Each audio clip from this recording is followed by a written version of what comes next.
Let's move on now. A Zee TV News anchor Rohit Ranjan was detained by the police from his house near Delhi today, days after the channel ran a misleading Rahul Gandhi video for which it later apologized. Policemen from two states, Congress-ruled Chhattisgarh and BJP-ruled Uttar Pradesh, were seen fighting and jostling for the anchor's custody in a dramatic video that was filmed this morning. The Chhattisgarh police tried to arrest the anchor but was stopped by the police in Uttar Pradesh's Ghaziabad, who then took him away.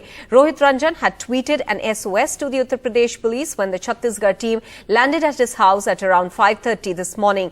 The police have now detained anchor Rohit Ranjan in the same case. The video in question was about a comment by Rahul Gandhi. The channel had falsely said that Rahul Gandhi called the murderers in the Udaipur case children, but Rahul Gandhi was in fact referring to an attack and a case of vandalism at his office in Wayanad. Zee News anchor Rohit Ranjan is currently in the custody of Noida police. A cop versus cop battle has been playing out today since the early hours when the Raipur police reached the residence of this anchor in Ghaziabad. After that, Ghaziabad police intervened in that issue, and then ultimately the Noida police. I have with me the DSP of Raipur, Mr. Udayan Behar, to talk to us more on this issue. So firstly, tell us, what exactly happened once you reached the residence? How did Ghaziabad police end up stepping into the picture? हम लोग सभी civil line case के तारतम्य में यहाँ आए हुए थे गाजियाबाद। अपने सीजेएम सर की अदालत से उनके लिए नॉन बेलेबल वारंट इशू हुआ था। तो हम लोग सुबह लगभग 6 बजे के आसपास उनके घर पहुँचे, पते पर दिए गए पते पर पहुँचे। पते पर पहुँचने के पश्चात उन्होंने जब गेट खोला तो उसके बाद वो थोड़ा सा टाल मटोल करने लग गए, और इसी दौरान वहाँ के जो गार्ड थे उनको भी पहले से हिंट था, अलर्ट था, तो उन्होंने लोकल पुलिस को इन्फॉर्म किया। लोकल पुलिस 2 लोग वहाँ पर आए, फिर धीरे धीरे करके वहाँ पर 10-12 की संख्या में पुलिस आ गए थे। वहाँ के लोकल इंदिरापुरम और कनीवाली चौकी के सब इंस्पेक्टर और इंस्पेक्टर ये सब धीरे से पहुँच गए, और उन्होंने जो उनको हमने अपना ID कार्ड और ID कार्ड भी दिखाया और अपना नॉन बेलेबल वारंट भी दिखाया उनको, जो कोर्ट से इशू हुआ था। उसके बावजूद उन्होंने अपने को ले जाने नहीं दिया, मना ही कर रहे थे लगातार। और फाइनली उन्होंने बाद में लास्ट में वो लोग ये चीज़ बोले कि चलिए इंदिरापुरम इनको ले चलते हैं, हम लोग ले जा रहे हैं आप।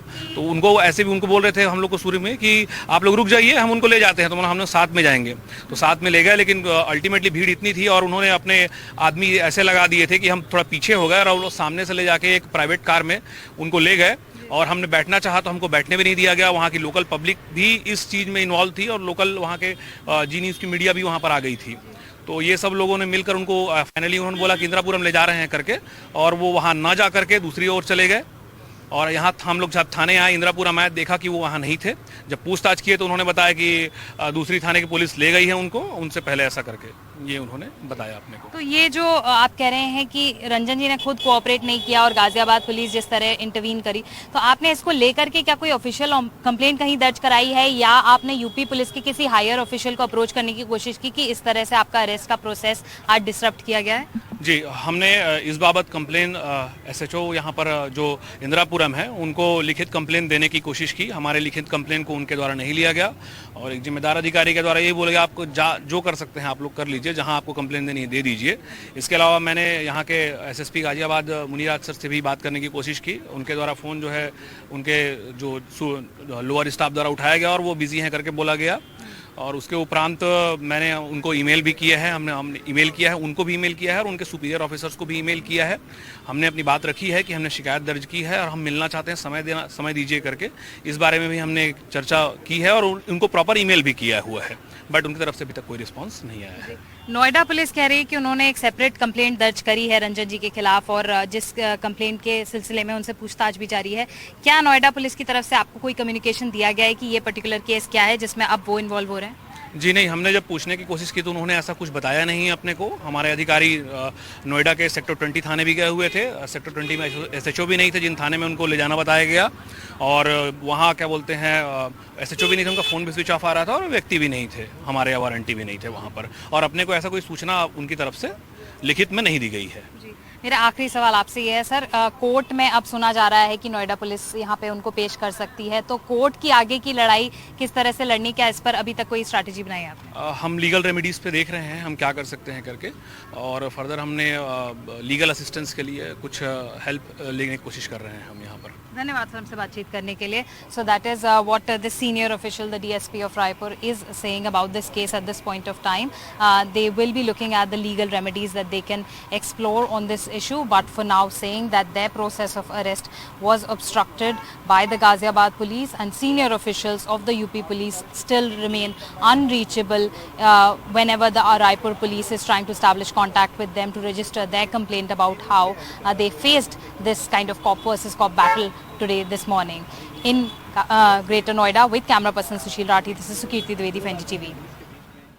Let me now go across to our guests who are joining us on the show. Shant Prakash Jadhav, leader of Uttar Pradesh BJP, and Aishwarya Mahadev, spokesperson of the Congress party. Let me first go across to Shant Prakash Jadhav. Sir, first of all, I want your reaction on the manner in which the cops were seen fighting in that video. As it is, there are allegations time and again that are made against cops that they are pushed to act as per their political masters. And then incidents of this nature only, add to discredit the police force sometimes. How can this be avoided? बड़ा आप आज की जो घटना है जी, इसको देख करके कांग्रेस के काम करने की शैली को समझ सकते हैं. किस तरीके से मीडिया को इन्होंने पहले भी घोट करके रखा, कितना इन्होंने जिस तरीके से देश में अराजकता पहले फैलाई, आज छत्तीसगढ़ के माध्यम से इन्होंने उत्तर प्रदेश में भी फैलाने का प्रयास किया है. जिस तरीके से यहाँ पर केवल, अरे मुझे ये तो बताओ कि उसका अपराध क्या है, राजीव रंजन का अपराध क्या है, और जिस चीज को गलती से अगर प्रचारित कर भी दिया गया और मालूम पड़ने के बाद में उन्होंने उसके लिए माफी भी मांग ली, उसके बावजूद इतना ज्यादा पैनिक कर देना, तुरंत आदेश कर दिए गए उसको उठाने के. पुलिस यहां आ भी गई और बगैर किसी इंफॉर्मेशन के लोकल पुलिस को अपने उसमें कॉन्फिडेंस में लिए बगैर, और कितना बड़ा अपराध है, आखिर उसको उठा करके ले जाना, करना क्या चाह रहे हैं. लेकिन जाधव जी, आप लोग भी तो ये कहते हैं कि फेक न्यूज के खिलाफ कार्रवाई होनी चाहिए. अगर कांग्रेस पार्टी ये कर रहा है, आप कह रहे हैं कि ये पॉलिटिकली मोटिवेटेड है, ये क्या आपका आरोप है इस वक्त? देखिए, फेक न्यूज जैसे ही उन्हें मालूम हुआ तो उन्होंने कहा ना कि उन्होंने भी और उनके चैनल ने भी गलती मानी. अगर वो गलती ना मानते अपराध की श्रेणी में आता है, मगर जब वो खुद रियलाइज कर रहे हैं वहां पर उसका अपराध जो है वो शून्य हो जाता है. उसको वार्निंग देना या जो भी कुछ है न्यायिक प्रक्रिया उसको फॉलो करना चाहिए, मगर वहां जाकर के उसको उठा लेना, फेक न्यूज पर आप उसको उठा रहे हैं और इस तरीके से उठा रहे हैं जैसे कि वो कोई आतंकवादी है. ठीक है, आप इसका जवाब ले लेते हैं. ऐश्वर्या महादेवन से इसका जवाब ले लेते हैं. Aishwarya, the BJP is saying this was a bit excessive. आपके पास वापस आऊंगी Jadhav ji. Aishwarya, the BJP is saying that this was a bit excessive, issuing a non-bailable warrant, reaching his house at 5:30 in the morning. This after the channel has apologized for that incident. Was this step of sending a team to arrest him even necessary then? Maha, good afternoon. I think it's quite rich coming from the BJP when they talk about what is excessive. Excessive is what you did to Stan Swamy and what exactly happened with a lot of activists and what you've seen in several states. What has happened today, Maha, is that the environment, especially the INB ministry, which is supposed to monitor and look at this quality control to prevent fake news from spreading from channels. You see a former minister of that ministry himself having put out this fake news. And second, you realize that TV channels have no responsibility and accountability, because once that news is out there, the brazen manner in which it spreads further vitiates the environment. Every single time the Congress party has played the game where we've said, okay, fine, an apology is fine, but when you push it to a point where it looks like my leader Rahul Gandhi is condoning the brutal murder in Rajasthan, you have BJP, the entire ecosystem going, hammer and tongs about it, and the ZTV would not have even offered an apology if the Congress had not put pressure. Do not talk about excesses, sir, because you yourselves work on this ecosystem to make a benefit for your entire, troll factory and whatnot, Maha, and that is the reality. And today you're making it seem like what the Chhattisgarh government is doing is not due process. The UP government is obstructing justice. You are not allowing access when an FIR has been filed. Where all have you filed FIRs and where all have you sent leaders of the opposition? What have you done to Rahul Gandhi ji in that case in Surat? Do not act holier than thou, sir. This is an actual crime of fake news in a highly sensitized matter All A right. channel acted irresponsibly, and you cannot justify it even if they are your mouthpiece. Okay Jadhav ji, Congress कह रहा है कि ये बहुत sensitive issue था उदयपुर के case का, जिसमें अगर चैनल ने अपॉलॉजी दे दी, लेकिन उस जो वो मिस्चिवस वीडियो है वो कह रहे हैं वो तो वायरल हो गया, वो बहुत सारे लोग देखेंगे, उनको अपॉलॉजी के बारे में पता नहीं है, इसलिए उन्होंने ऐसा कदम उठाया। इसका जवाब दीजिए। महाजी, मुझे एक बात बताएं, कितनी मर्तबा ऐसा हुआ है, कई केसेस में हमने देखा कि राहुल जी ने भी माफी मांगी, मगर क्या आप मालूम है कि कोर्ट में राहुल जी ने अपने जो उनके खिलाफ जो केस चले उसके ऊपर जो उन्होंने माफी मांगी, किसी को मालूम है? ऐसा नहीं है कि जो है ना वो जो हो गया उसके बारे में पता नहीं लगेगा।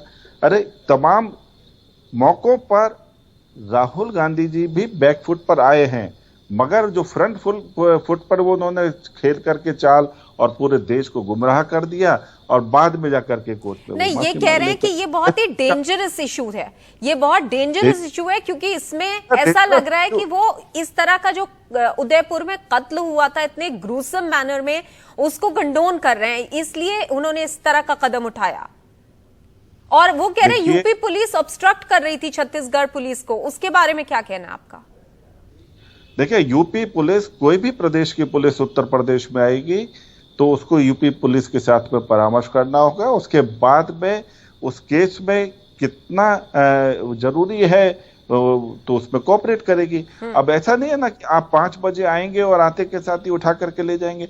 आप अगर वो आतंकवादी है, अगर उसके पास में कोई RDX या ऐसा हथियार है या कोई ऐसी इंटेलिजेंस से कोई खबर है, तो हर हालत में आप उठा करके ले जाओ, पूरा कोऑपरेट करेगी UP police.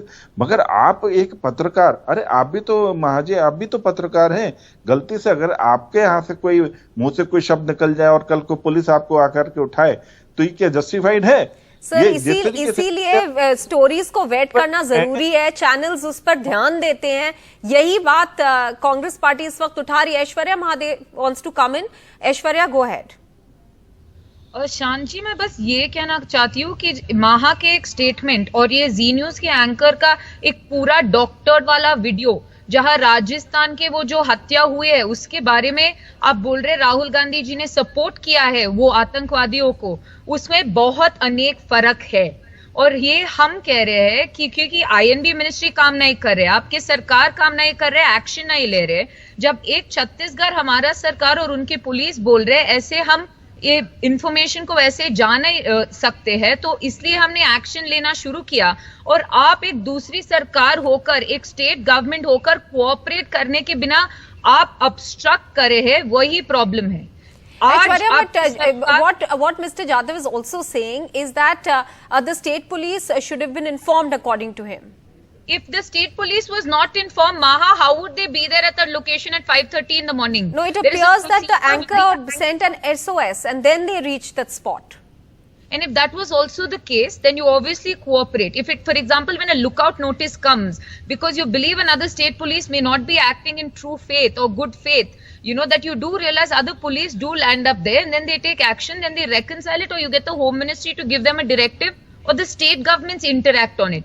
But this is a manner where the Uttar Pradesh police has not even allowed the Raipur or the Chhattisgarh police to have access to the man who has obviously spread so much communal tension in an already vitiated society and environment, and the BJP is trying to justify it. That is shameful. But the reality is they tend to benefit, right? They tend to benefit from news like this being spread in the WhatsApp ecosystem where you cannot track it and stop it. You have ministers themselves sharing it, and a retraction is not enough. You realize you have to obviously set the fear of God and repercussion. Actions like this are done, otherwise anchors will not be responsible because they're all TRP garnering machines. Okay, all right. All right. Let me get a reaction on the other point that you made with regards to the cops.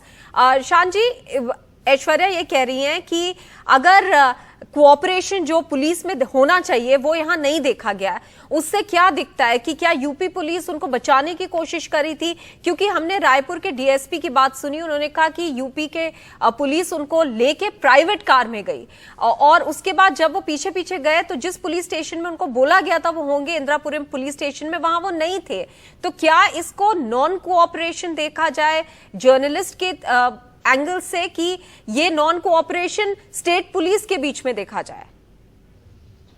देखिए, Uttar Pradesh police जो है वो हर तरीके से हर एक प्रदेश के साथ में है। अपराधी को पकड़ने में पूरा सहयोग देगी उत्तर प्रदेश पुलिस।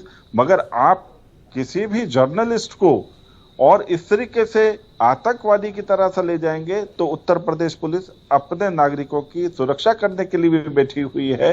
आप पहले अपराधी तो साबित करें।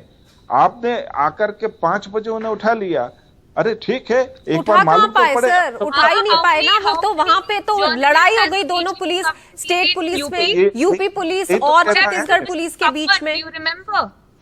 यही तो कहना है कि वो अगर उठा ले जाते, आप बगैर वर्दी के आ रहे हैं। सबसे बड़ी बात तो ये कि आप बगैर वर्दी के आ रहे हैं, अपनी आइडेंटिफिकेशन वहां डिक्लेयर नहीं कर रहे हैं, और आप जिस तरीके से उठा के ले जाने आपकी मंशा थी क्या? आप किसी अपराधी को उठाने के लिए ये कोई प्रोसीजर नहीं है। आपको स्टेट की पुलिस के साथ में संपर्क करना ही होगा और उसके बाद में स्टेट पुलिस आपको कोऑपरेट करेगी, आपको वो अपराधी को ले जाने में पूरा सहयोग करेगी। Aishwarya, I can give you the last 30 seconds. Go ahead. You know, Maha, this is again rank with irony, because you saw what happened to the journalists in Madhya Pradesh being stripped in the police station and being kept there. You know what happened to Mr. Siddiq Kapan, and you saw so many journalists trying to report about COVID deaths in Uttar Pradesh, and what happened? What happened to the journalists that spoke about the little children who were basically given salt only with little vegetables as their midday meal, and when the government found out that he had exposed it, what happened to him? The BJP cannot sit here and talk according to convenience while their track record shows you that they're the most oppressive. Your channel itself, Maha, you see the sort of attacks that have been carried out against several news channels, including yours. So they cannot be here and act like the beacon of free speech when they're the largest oppressors. In this case, it was their mouthpiece of the media that was caught down, and the Congress decided to take strong action. So now they're on the defensive. We'll leave it at that. But the BJP, on the other hand, is saying that due procedure should have also been used over here. The Uttar Pradesh police should have been informed. So we'll wait for clarification to see if that procedure was followed or not as well. Aishwarya and Shant Jatav, both of you, many thanks for joining us here on this discussion. Meanwhile, an FIR has been registered against BJP MP Rajyavardhan Singh Rathore and 4 others for allegedly sharing the Zee News tweet. Station में आज एक शिकायत प्राप्त हुई थी जिसमें कि BJP के कुछ जनप्रतिनिधियों द्वारा एक न्यूज़ चैनल में प्रसारित श्री राहुल गांधी जी का जो बाइट था उसको भ्रामक रूप से प्रसारित किया जा रहा था अपने फेसबुक और ट्विटर अकाउंट के माध्यम से। इस पर धारा 505 आईपीसी के अंतर्गत 5 लोगों के विरुद्ध एफआईआर पंजीबद्ध की गई है।